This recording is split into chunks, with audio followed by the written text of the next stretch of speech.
Hopefully by now everyone's mastered our first 4 knots. Today we're going to go over our fifth and final knot, which is going to utilize our tubular webbing. This will make good for a harness, for a backup leash, a few other things I'm sure you can think of in a pinch. So anyhow, the water knot is going to start with one end of the tubular webbing. It starts as a pretty simple one. Again, like some of the other ones, you want to make sure you leave yourself enough of the webbing in the end, and we'll kind of explain that. It's the last bit of this, but just loop that through. Again, pretty simple knot as it starts. A little bit more difficult with tubular webbing to keep this sort of dressed, but we don't need to tighten it up right now. Don't need to tighten it up for the evaluations. Once you put a load on it, it will obviously tighten up on its own.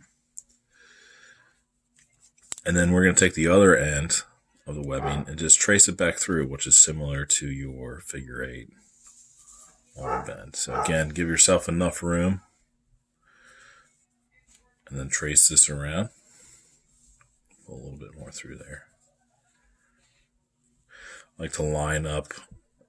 What's nice about tubular webbing is it's kind of more dimensional than regular rope, so you can line up the sides, keep everything symmetric or asymmetric in this instance.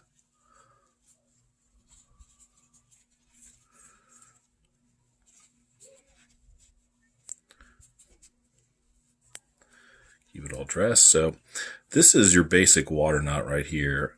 For the harness, you're going to have to basically tie square knots on either side as a safety. This will be something that you'll want if you ever find yourself in that position. So a square knot essentially is again a pretty basic knot.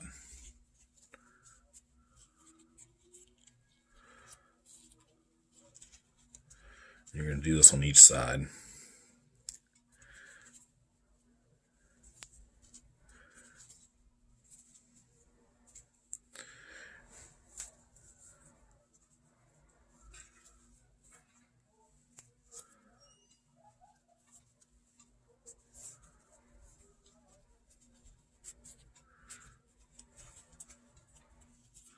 Again, try to keep everything nice and clean.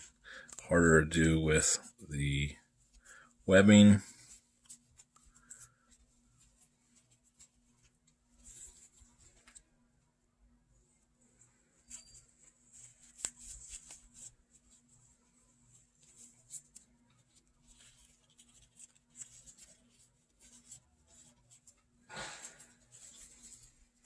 And ideally what you want is your 2 safety knots. You see there's kind of a point here.